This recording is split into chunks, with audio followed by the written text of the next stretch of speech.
guys know the person on the screen. She is Dr. Goldhart, the Nobel Prize winner for her contribution in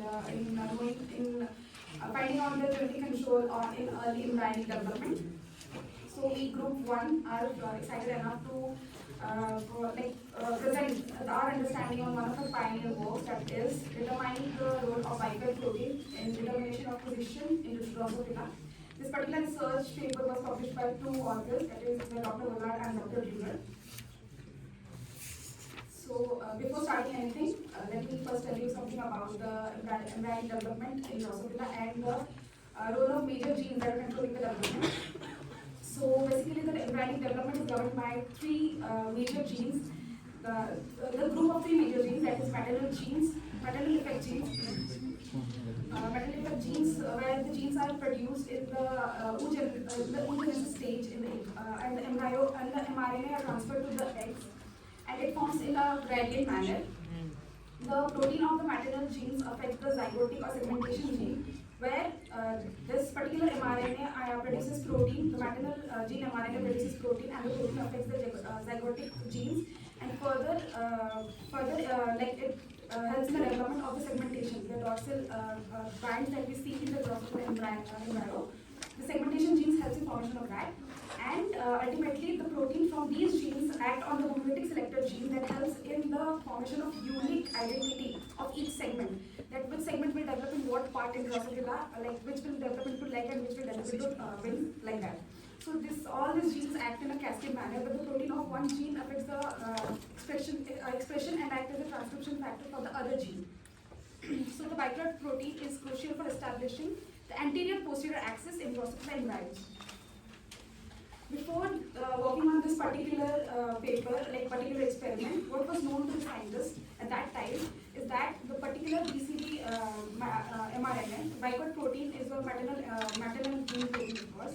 So BCD mRNA is anteriorly localized, that is, in the anterior posterior axis of the embryo. This particular mRNA is localized on the anterior part. Then BCD forms a concentration gradient throughout the embryo. The role of exo and SWA in the localization of the BCD mRNA at the anterior was also known at that time, and the effect of copy number, like how the variation in copy number is also affecting the concentration of protein, was also known at that time. So further, what they try to understand is are this level of BCD protein directly related to cell fates, and by this particular experiment established that yes, BCD proteins act as a morphogen, that is any chemical substance which is present in unsymmetric, like not present in symmetric way, but unsymmetric, and determine certain cell fates. Here in this diagram, you can see that here this anterior and posterior regions are marked. In anterior regions, biploid mRNA are localized. This produces biploid protein, and which diffuses to the posterior end, and eventually this helps in the formation of each cell plate and segmentation.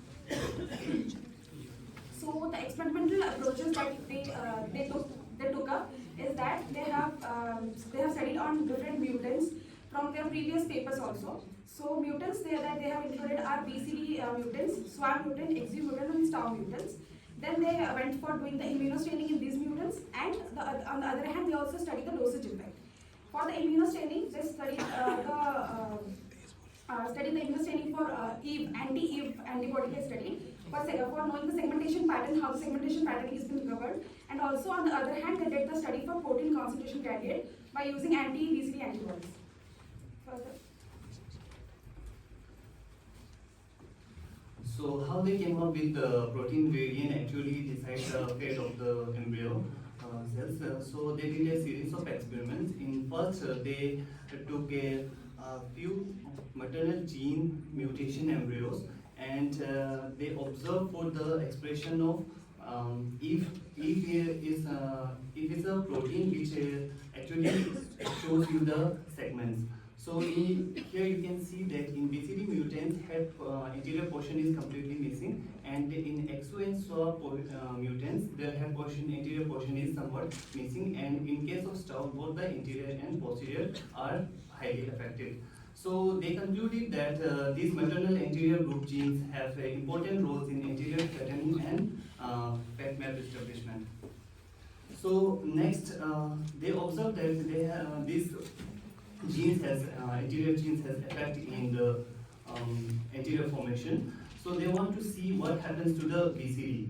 So they stain the whole embryo with BCD.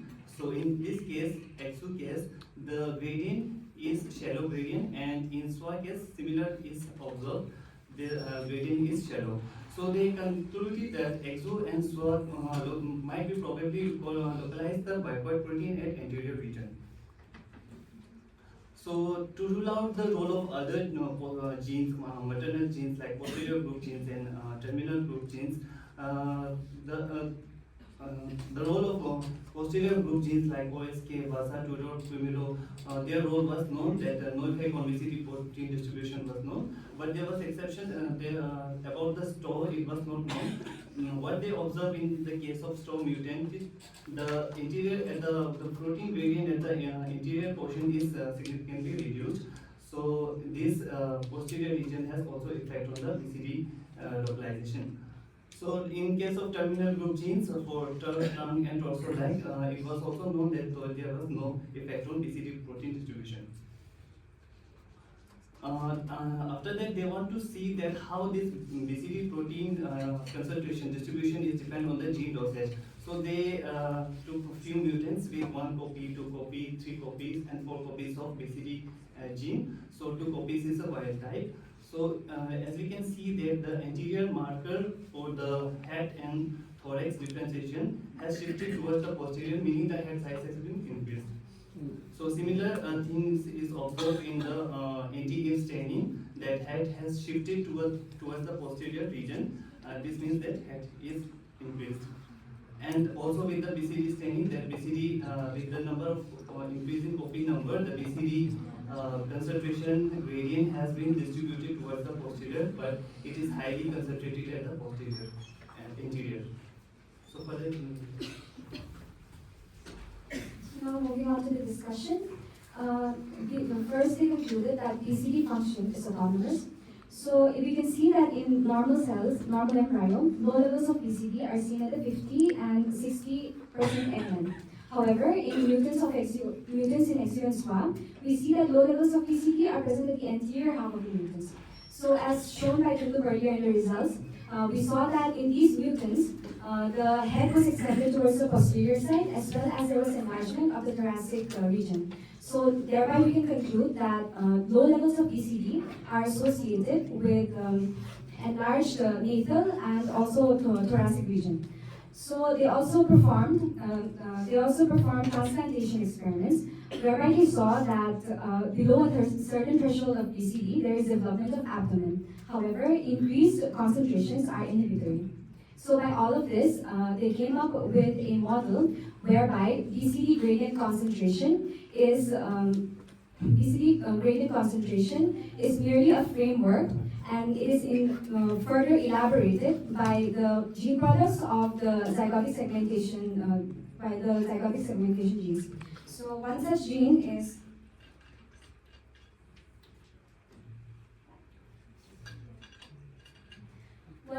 is hunchback, which is a gap gene, and they saw that hunchback mutants and BCD mutants both showed similar phenotypes, that is deletion of the labial and of the thoracic region.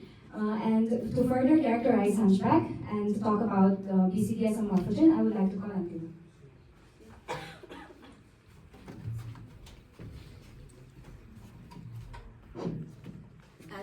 As we know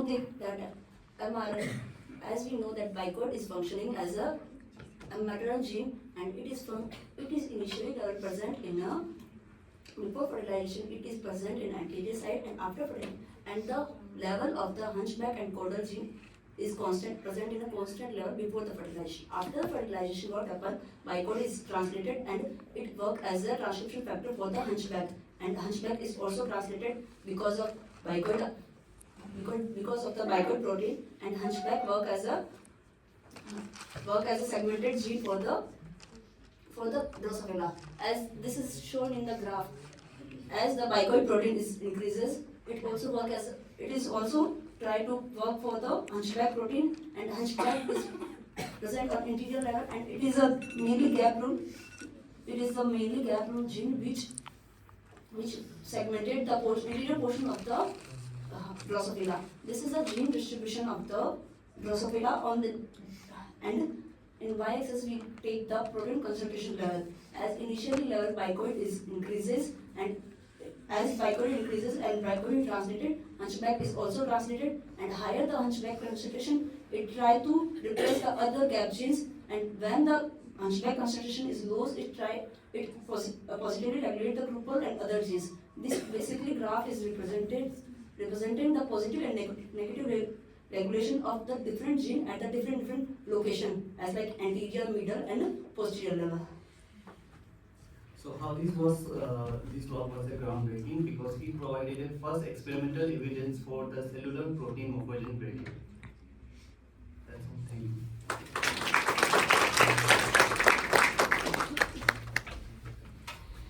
Questions?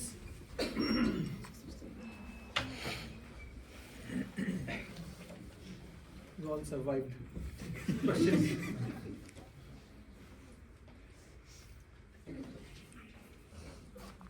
I have one question. In the meantime, you can think about it. So go back to the model kindly, please.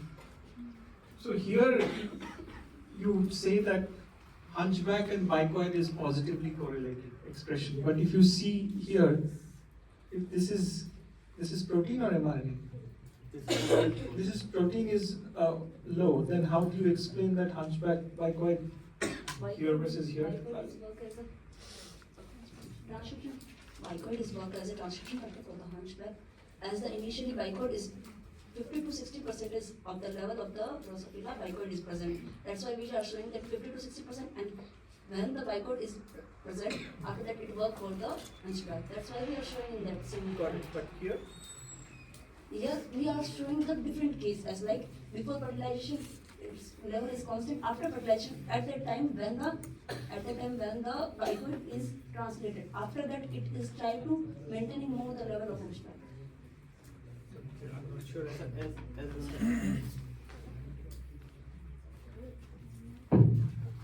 As the embryo development continues, the level of hunchback and bicoid they are associated.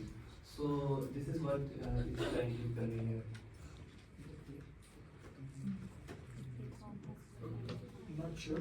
But any other questions? No? Okay. If not, then thank you. This particular that you You asked. want to answer? So sir, at this point we all can see that the anterior region, bicoid and both hunchback levels are high. These are high levels. In the anterior, complete anterior, Yeah, but if you yeah. see that bicoid drops, but Yes, sir. hunchback maintains it. So hunchback is a protein that is present throughout the embryo. But bicoid protein is particularly synthesized at the anterior. So then that should be the front area, the blue color. I know. That would be. Okay, that is the source of the confusion. Okay, thank you.